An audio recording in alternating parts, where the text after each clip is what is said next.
ఇచ్చే పరిస్థితికి మళ్ళీ తీసుకొస్తాం. ఆర్థిక వ్యవస్థని మెరుగుపరుస్తాం. అదే మాదిరిగా ఏదైతే సిపిఎస్ ఉందో ఆ సిపిఎస్ను కూడా సమీక్ష చేసి ఏ విధంగా దీన్ని చేస్తే పరిష్కార మార్గం సరైన మార్గం చూపించగలుగుతామో దానికి కూడా ఒక సమస్య పరిష్కారం కోసం కృషి చేస్తాం. ఇది కాకుండా తక్కువ జీతాలు పొందే అవుట్సోర్సింగ్ కానీ, లేకపోతే అంగన్వాడీ కానీ, లేకపోతే మీకు పోలీసు వ్యవస్థల్లో ఉండే వీళ్ళందరికీ కానీ వాళ్ళందరినీ ఏ విధంగా చేయాలో అవన్నీ చేస్తాం. వాలంటీర్స్కి కూడా ఒక 10,000 రూపాయలు వేతనం పెంచుతాం.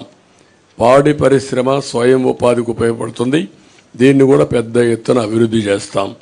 ఇది కాకుండా కాపు సంక్షేమం కోసం ఒక 15,000 కోట్ల రూపాయలు ఖర్చు పెడతాం. ఇప్పుడు ఫస్ట్లో మీరు చూస్తే ఈబీసీ తీసుకొచ్చాం. ఈబీసీ తీసుకొచ్చినప్పుడు 10% ఈబీసీలకు రిజర్వేషన్ చేసే పరిస్థితి వస్తుంది. 10% అంటే ఉద్యోగాల్లో కాలేజ్ సీట్లలో 10% ఉంటుంది. అందులో కాపులు ఎక్కువ మంది ఓసీస్లో వెనుకబడిన వర్గాలు ఉంటే, ఆర్థికంగా వెనుకబడి ఉంటే వాళ్ళకి ఎక్కువ రిజర్వేషన్లు వస్తాయి. ఆ విధంగా దామాషా ప్రకారం వారి వారి ప్రాధాన్యతను బట్టి దానికి ఇచ్చే పరిస్థితి వస్తుంది. అవసరమైతే 5 ఏళ్ళకు ఒకసారి సమీక్ష చేసుకుంటాం. ఎకనామిక్ సర్వే చేపిస్తాం. ఆ సర్వే ప్రకారం ముందుకు పోతాం. ఇక్కడికి వచ్చినప్పుడు కాపు యువతకి, మహిళలకి నైపుణ్యాభివృద్ధి, స్వయం ఉపాధికి ఎక్కువ ప్రాధాన్యత ఇస్తాం. కాపు భవనాలు కూడా కట్టి వారిని ఆదుకుంటాం. అదే సమయంలో ఆర్యవైశ్య సంక్షేమం కోసం ముందుకు పోతాం.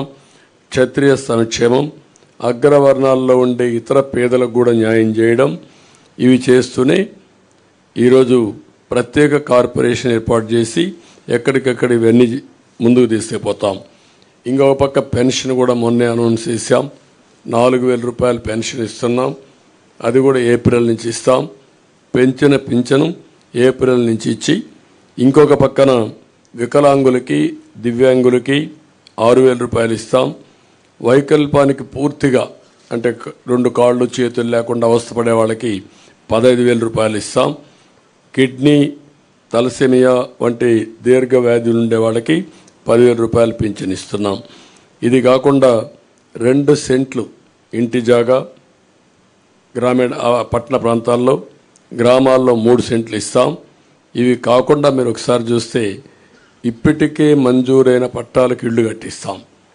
ఎవ్వరికి ఇంటి జాగాలు క్యాన్సిల్ చేయం. అదే సమయంలో అక్కడే ఇళ్ళు కట్టించే పరిస్థితి తీసుకొస్తాం. ఇళ్ళు లేని ప్రతి ఒక్కరి టిట్కో ఇళ్ళు ఇమీడియట్గా హ్యాండ్ ఓవర్ చేస్తాం. ఇవి కాకుండా అందరికీ ఇళ్ళు కట్టించే పరిస్థితి తీసుకొస్తాం.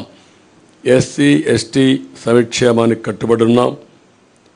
జిల్లాల వారీగా వర్గీకరణ కూడా చేస్తాం.